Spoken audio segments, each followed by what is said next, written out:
નમસ્કાર, હું Bindiya Savaliya, qualification MSc BEd and class 12 સાયન્સમાં સબ્જેક્ટ છે કેમેસ્ટ્રી. કેમેસ્ટ્રીની અંદર યુનિટ નંબર 2 એન્ડ ટોપિક દ્રાવણો, તેના પ્રકારો અને દ્રાવણની સાંદ્રતાની અભિવ્યક્તિ. એની અંદર આવશે નોર્માલિટી, મોલારિટી અને મોલાલિટી. એ વિશેનો આજે આપણે આ ચેપ્ટરની અંદર અભ્યાસ કરવાના છીએ. રાઈટ, તો આપણે સ્ટાર્ટ કરીશું ચેપ્ટર નંબર 2 દ્રાવણો. ફર્સ્ટ થિંગ ઇઝ ધેટ, તો આપણે દ્રાવણો ચેપ્ટર છે એ શેમાં આવશે? ધારો રસાયણ વિજ્ઞાનમાં. તો રસાયણ વિજ્ઞાન કોને કહેવાશે? તો કુદરતી અને કૃત્રિમ પદાર્થની સંરચના, બંધારણ અને તેના ગુણધર્મો સાથે સંકળાયેલા વિજ્ઞાનને રસાયણ વિજ્ઞાન કહે છે. પછી આવશે દ્રાવણો. તો ચેપ્ટરનું નામ છે દ્રાવણો. તો દ્રાવણો કોને કહેવાય છે એ પહેલાં તો આપણે જાણવું પડશે. તો દ્રાવણો કોને કહેવાશે? તો એક અથવા તો એક કરતાં વધારે પદાર્થો મિશ્ર થઈને સમાંગ અથવા તો એકરૂપ મિશ્રણ બનાવે છે, તેવા મિશ્રણને દ્રાવણ કહેવામાં આવે છે. બીજી રીતે કહીએ તો દ્રાવણ એ શું છે? તો કે બે કે તેથી વધારે પદાર્થોનું સમાંગ એક અથવા તો એકરૂપ મિશ્રણ છે. હવે આપણે રોજિંદા જીવનમાં જોઈએ તો લગભગ જ્યારે આપણે ઉઠીએ અથવા તો આપણી જે શારીરિક ક્રિયાઓ છે, બધી જ આપણા શરીરની જે વિવિધ ક્રિયાઓ, એમાં બધા જમાં આપણે દ્રાવણનો એક મહત્ત્વનો રોલ હોય છે. રાઈટ, તો દ્રાવણો છે એ મુખ્યત્વે બે ઘટકોનું બનેલું હોય છે. એક છે દ્રાવ્ય અને બીજું છે દ્રાવક. તો દ્રાવ્ય કોને કહેવાશે? તો કે દ્રાવણનો જે ઘટક કણ દ્રાવકમાં ઓગળે છે તેને શું કહેવાય છે? દ્રાવ્ય. બીજી રીતે વ્યાખ્યા આપવી હોય તો શું કહી શકાય? તો કે દ્રાવણમાં જે ઘટક કણની માત્રા પ્રમાણમાં ઓછી હોય તેને દ્રાવ્ય કહેવામાં આવે છે. એન્ડ બીજો ઘટક છે દ્રાવક. તો દ્રાવક કોને કહેવાશે? દ્રાવણનો જે ઘટક કણ બીજા ઘટક કણોને પોતાનામાં ઓગાળે છે તેને દ્રાવક કહેવાય છે. બીજી વ્યાખ્યા શું આપી શકાશે? તો કે દ્રાવણમાં જે ઘટક કણનું પ્રમાણ વધારે માત્રામાં હોય તેને દ્રાવક કહેવામાં આવે છે. તો હવે આપણે એક સિમ્પલ એક્ઝામ્પલ દ્વારા સમજીશું. તો દ્રાવણ, ફોર એક્ઝામ્પલ લીંબુ શરબત. તો આપણે જ્યારે લીંબુ શરબત બનાવીએ છીએ ત્યારે તેમાં કયા પદાર્થોની જરૂર પડશે? તો કે પાણી, ખાંડ, મીઠું, લીંબુ. રાઈટ, તો એને કયો છે અને દ્રાવક પદાર્થો કયા છે? તો દ્રાવ્ય પદાર્થ એટલે કે જે ઘટક કણનું પ્રમાણ ઓછું હોય એને દ્રાવ્ય પદાર્થ કહેવાશે. ખાંડ, મીઠું, લીંબુ. બરાબર છે. અને પછી જે વોટર છે યાની કે પાણી છે એ શેમાં આવશે? દ્રાવકમાં. કારણ કે એનો જથ્થો કેવો છે? વધારે છે. અને એ જે સોલ્યુશન બનશે, એ જે પદાર્થ મિશ્રણ બનશે, સમાંગ મિશ્રણ, એને શું કહેવાશે? દ્રાવણ કહેવામાં આવે.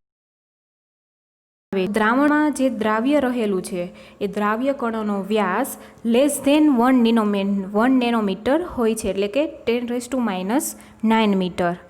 અને આ જે દ્રાવણ બનવા માટે શું જરૂરી છે? તો કે દ્રાવણ બનવા માટે દ્રાવ્ય અને દ્રાવક વચ્ચે આકર્ષક આંતરક્રિયા હોવી જોઈએ. તો આ હતું દ્રાવણો વિશેની બેઝિક માહિતી. દ્રાવણ કોને કહેવાય છે, દ્રાવણના ઘટકો કયા કયા છે. રાઈટ, એન્ડ સેકન્ડ આવશે દ્રાવણોના પ્રકાર. તો દ્રાવણોના મુખ્યત્વે 3 પ્રકાર છે: ઘન, પ્રવાહી અને વાયુ. તો ધારો કે આપણે દ્રાવણોના પ્રકાર તરીકે ઘન લઈએ. બરાબર છે.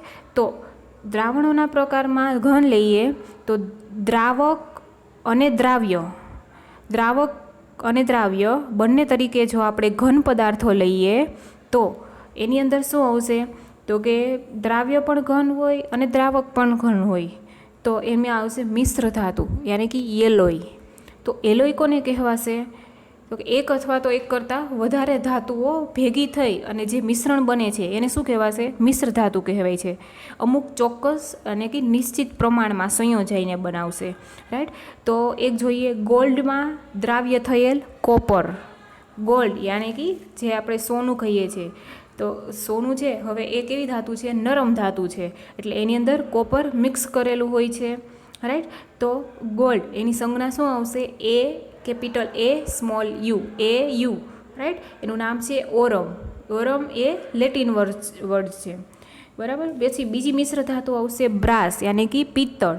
તો એની અંદર કોપર પ્લસ ઝીંક, એમાં કોપર 70% એન્ડ ઝીંક આવશે 30%, રાઈટ. એન્ડ સેકન્ડ આવશે બ્રોન્ઝ યાની કે કાસુ, જેમાં કોપર 88% આવશે અને SN યાની કે સ્ટેનસ એ આવશે 12%. થર્ડ આવશે જર્મન સિલ્વર, એ બી મિશ્ર ધાતુ છે. તો એમાં આવશે કોપર પ્લસ ઝીંક પ્લસ નિકલ. પછી સ્ટેનલેસ સ્ટીલ છે, પછી નિક્રોમ છે. તો નિક્રોમમાં નિકલ પ્લસ ક્રોમિયમ. તો આ મિશ્ર ધાતુ એ શેમાં આવશે? દ્રાવ્ય પદાર્થ તરીકે પણ ઘન પદાર્થ હોય અને દ્રાવક તરીકે પણ ઘન પદાર્થ હોય. તો એના એક્ઝામ્પલ છે, રાઈટ.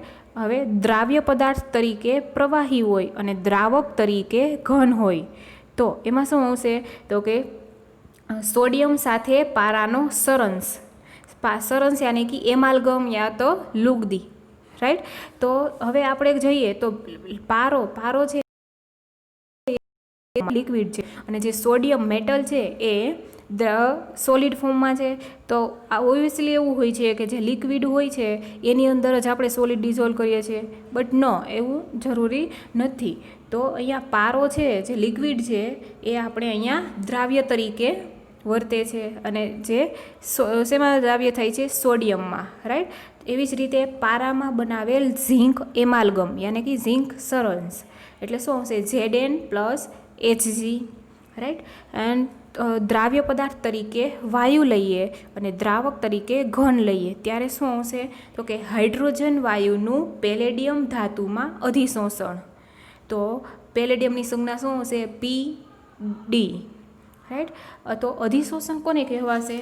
તો કે જે કોઈપણ પદાર્થ છે એની સપાટી પર જ એ સપાટી જે શું કરશે? એબ્સોર્બ કરશે. એને શું કહેવાશે? અધિશોષણ. ફોર એક્ઝામ્પલ, ધારો કે આપણા ફેસ પર કંઈ ડસ્ટ કે એવું લાગેલું છે તો એ આપણી અંદર નથી જતી રહેવાની, એ ખાલી ફેસ પર જ રહેશે ને, તો એને શું કહેવાશે? અધિશોષણ. એન્ડ સેકન્ડ પ્રકાર આવશે દ્રાવણોનો પ્રવાહી. તો એમાં દ્રાવક તરીકે પ્રવાહી હોય પણ દ્રાવ્ય તરીકે ઘન, પ્રવાહી અને વાયુ કોઈ પણ હોઈ શકે. તો પહેલું આપણે જોઈએ દ્રાવ્ય પદાર્થ તરીકે ઘન અને દ્રાવક તરીકે પ્રવાહી. તો એમાં શું આવશે? તો કે એક તો એકદમ ઇઝી છે.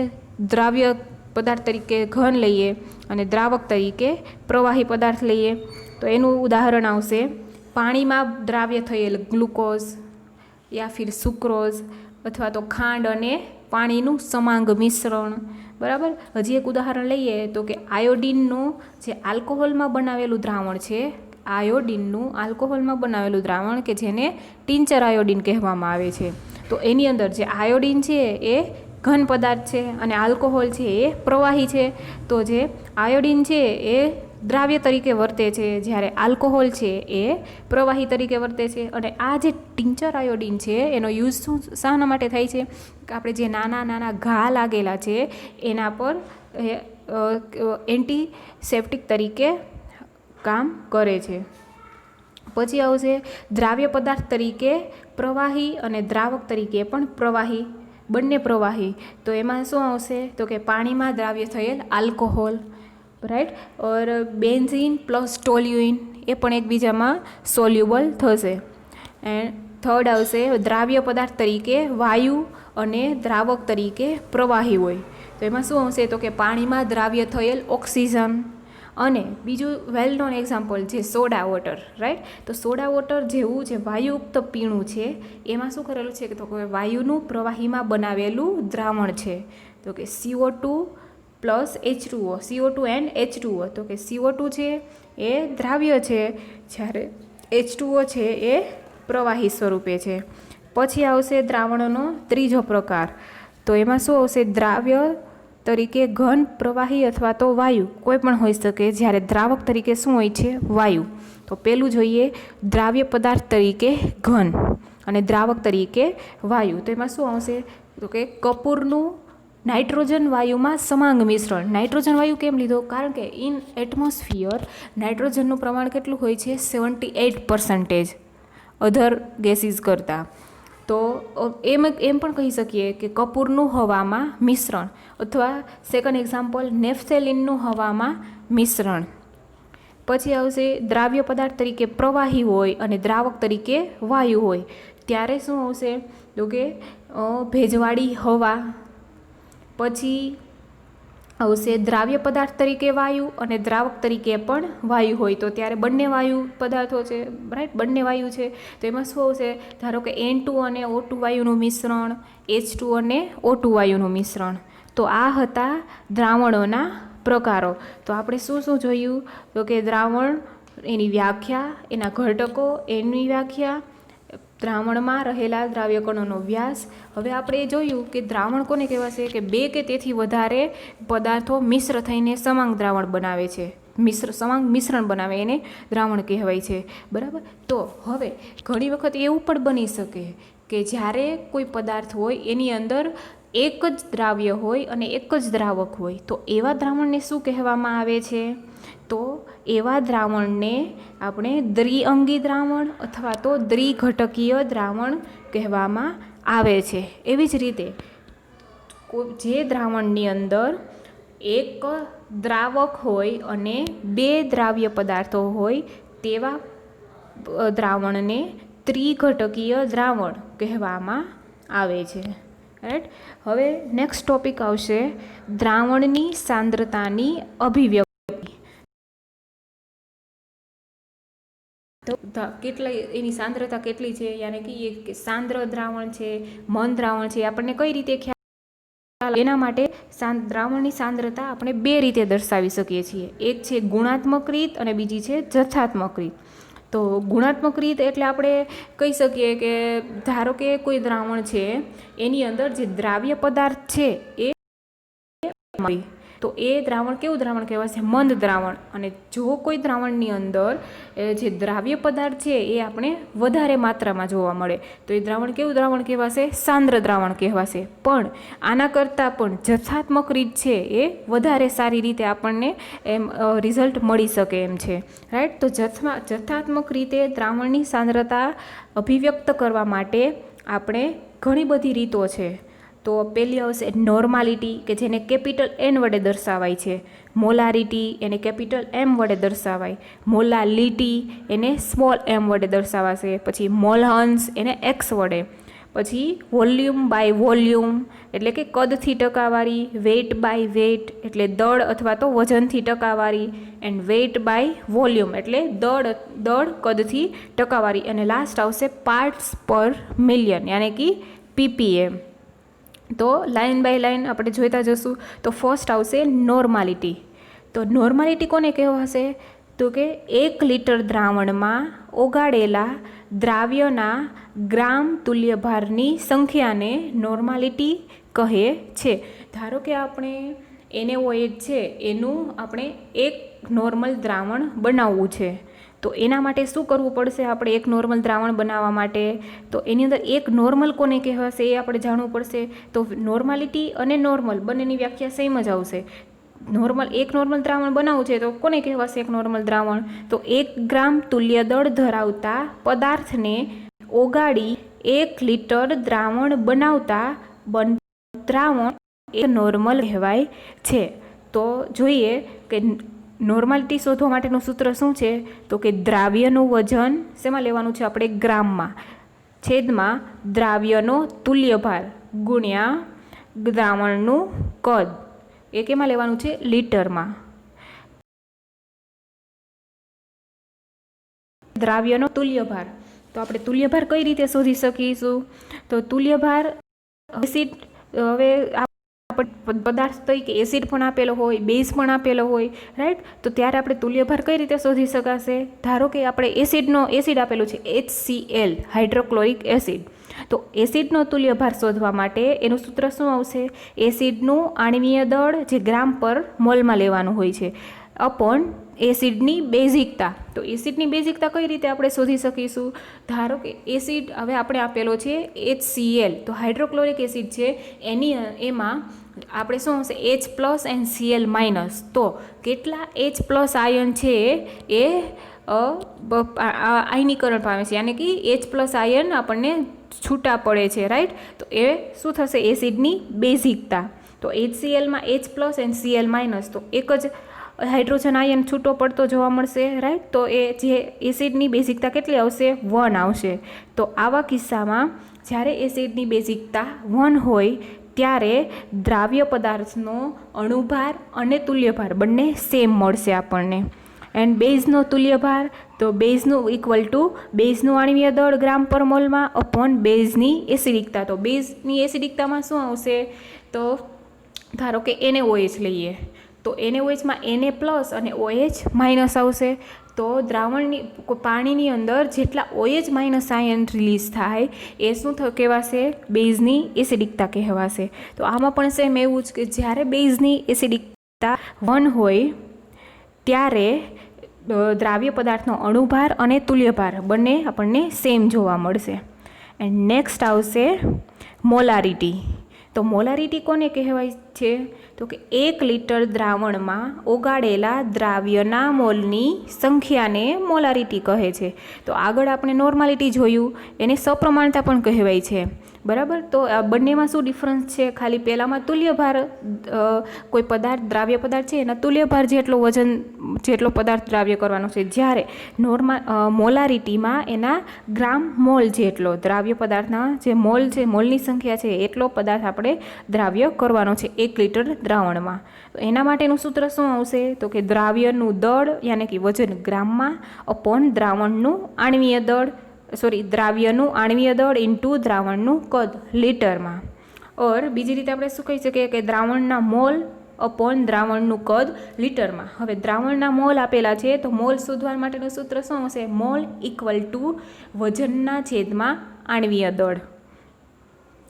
હવે 1 મોલ દ્રાવણ કોને કહેવાશે? તો કે 1 ગ્રામ મોલ દ્રાવ્ય પદાર્થ ધરાવતા 1 લિટર દ્રાવણને 1 મોલર દ્રાવણ કહે છે. તો આપણે એક એક્ઝામ્પલ જોઈશું મોલારિટી માટે.